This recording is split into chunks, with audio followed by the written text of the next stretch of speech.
Good morning, everyone. Thank you for joining me here. My name is Stefan Johnson, your CSO, your Chief Slop Officer, and I'm happy to report that profits are up, portion sizes are down, and customer satisfaction is not my department. But the problem is the American people are catching on. I'm going to the Mecca of corporate slop bowls to figure out what the hell is going on. New York City.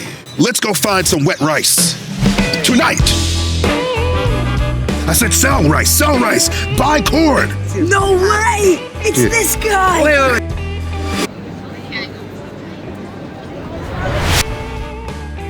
First meeting of the day. We're going to Chopt. Come with me. Salmon miso ginger, please. So, for whatever odd reason, it smells like absolute shit.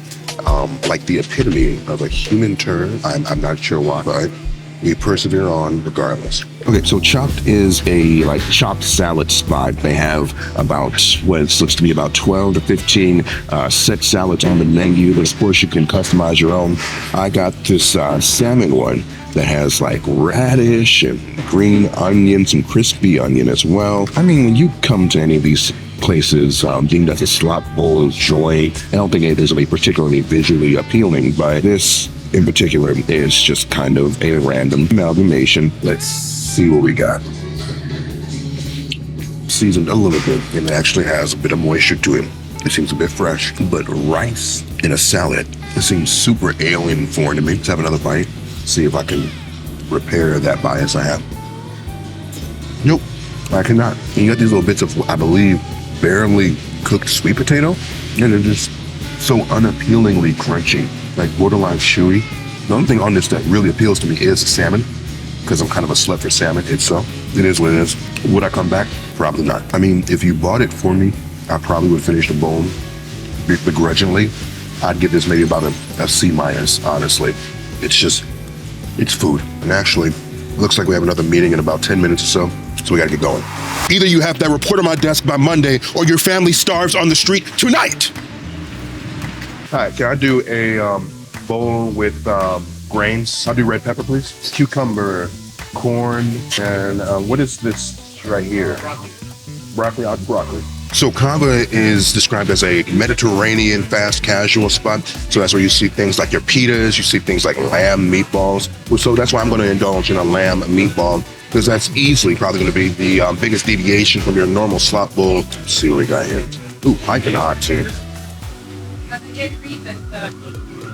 So that lamb meatball, teeming with flavor, right? Dry as the Sahara Desert. So there's a bit more uniformity to it. You got your ground meat, you got some rice, a little bit of veggie right here, and your sauces. Everything seems to go together better than the random imaginations you might find at these other spots here. But between like the tzatziki sauce, the red pepper paste, and just those options, a very welcome change to the formula. This is like a solid B-. Could be a little higher, but that dryness of that meat is really, I'm sorry, I gotta take this.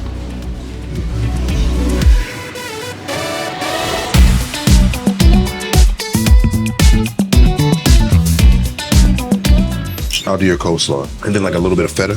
What sauce do you suggest? I'll try your zesty jalapeno. Please and thank you. Okay, so Naya is a Lebanese fast casual spot. Big sign back there boasting about their Middle Eastern flavors here. Another one that kind of excites me, per Tony Stark, I have a big place in my heart for beef shawarma. Let's see what we're gonna get cracked into. So this one is absolutely the most abstract one. Is that the nice way to say that? We've had today, but honestly I have the most hope for this one as far as taste goes. I'm a big Middle Eastern food fan, big Lebanese food fan. You get a little beef shawarma, a little rice, a little hummus on a spoon. Usually you can't lose one. But let's see what we got. This one's actually pretty good. So that feta cheese is always going to give you like a bit of warm richness, and then you got that like jalapeno sauce on there. Just kind of pop, putting some balls in your balls, if you will. Round 2 for science. This one's actually fire. Well-seasoned, juicy beef. The rice is actually cooked down. It's not hard. It's not damn near crispy. Best one by far we've had so far. But when you look around, they don't look like they give a It just seems very, very plain Jane, quaint. You know, if you think corporate, this is probably what you think of when you go to a corporate restaurant, right? But the flavors carry heavy at Naya. When you're a busy businessman like me, it gets stressful. I could see why someone would come, take a load off, and fill their gut with some Naya. This is like an A. This is a solid A. Looks like shit, but as far as taste goes, does everything it's supposed to do.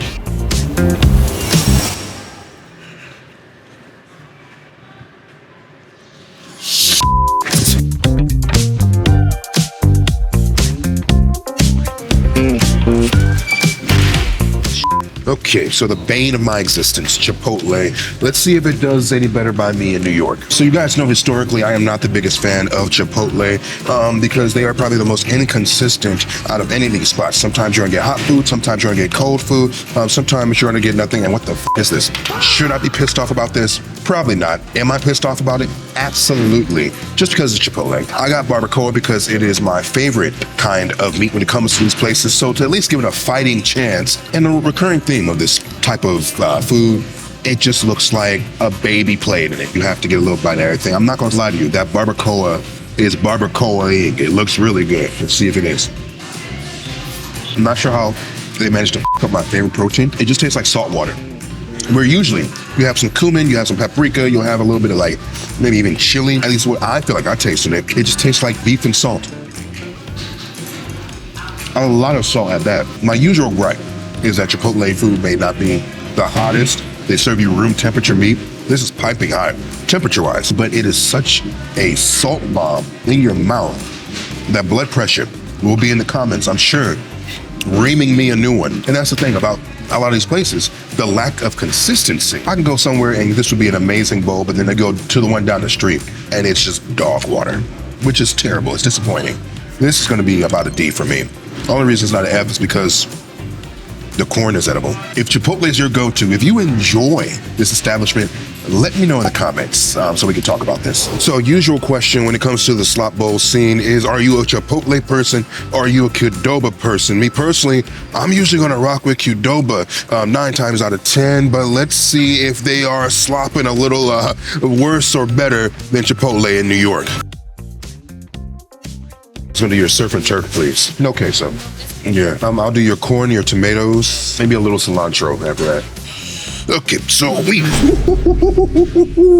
other than busting my ass, we decided to grab a surf and turf. You got your steak, you got your shrimp, a new citrus, something shrimp or whatnot. I don't know if I've ever had Qdoba's shrimp. It's almost a scary concept because these dishes, these foods, these ingredients are always left out. Not plump shrimp, you got juicy looking steak, a little bit of roughage here for us too. Let's wrap that up. It's fair.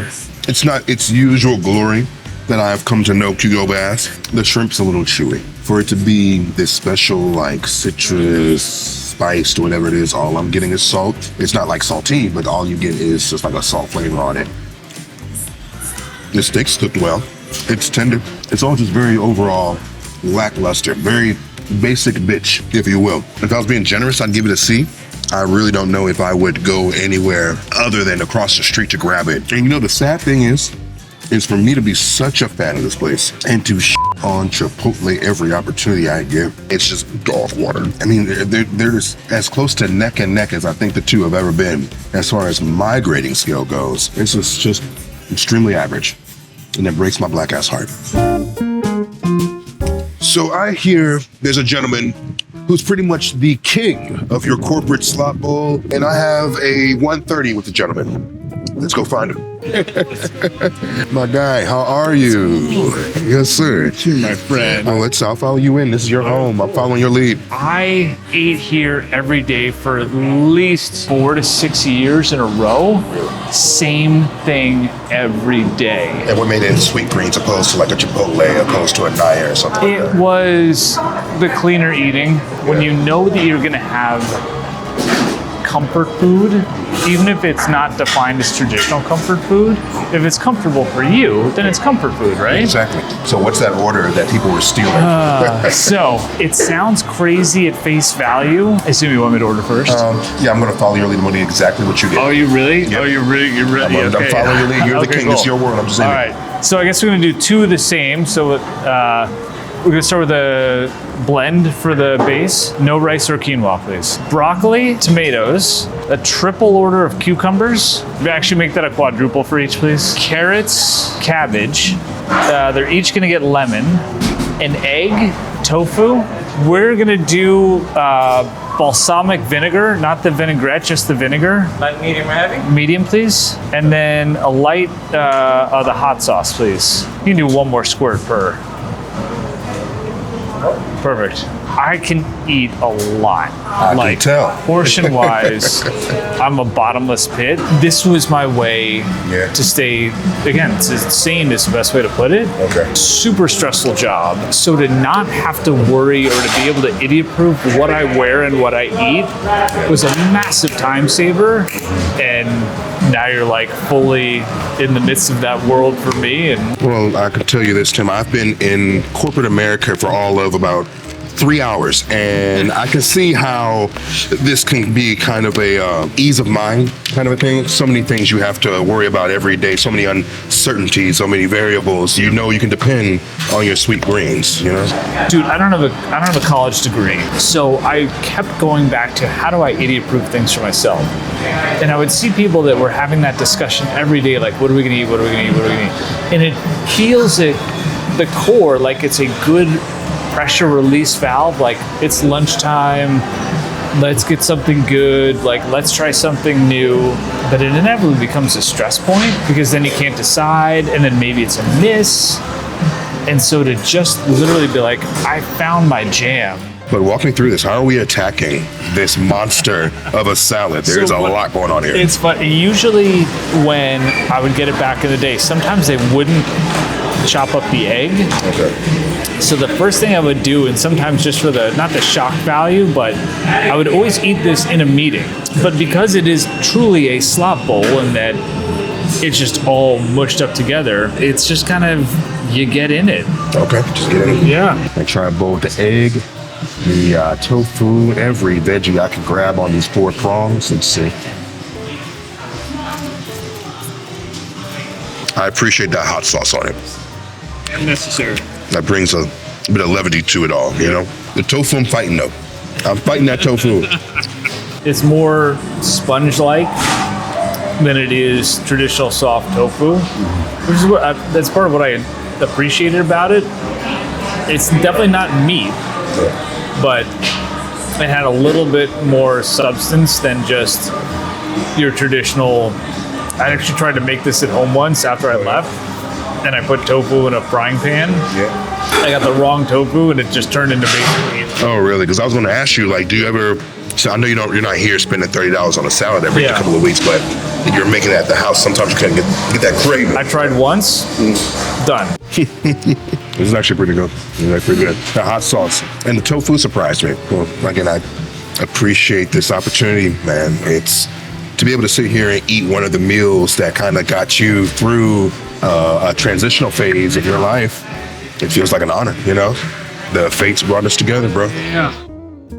Well, you know what, my friend? That might have been my favorite bowl of sweet greens ever. Thinking back again to the days where I first saw you on TikTok, and to see your beautiful face and hear that voice sitting across the table from me, life doesn't get any better than that, my friend. Thank you again for inviting me out. That's a lunch I will never forget. Thanks for teaching me the way, Tim. My corporate career and slop bowl journey are over. I've been me, you continue to be you, and I will see you soon.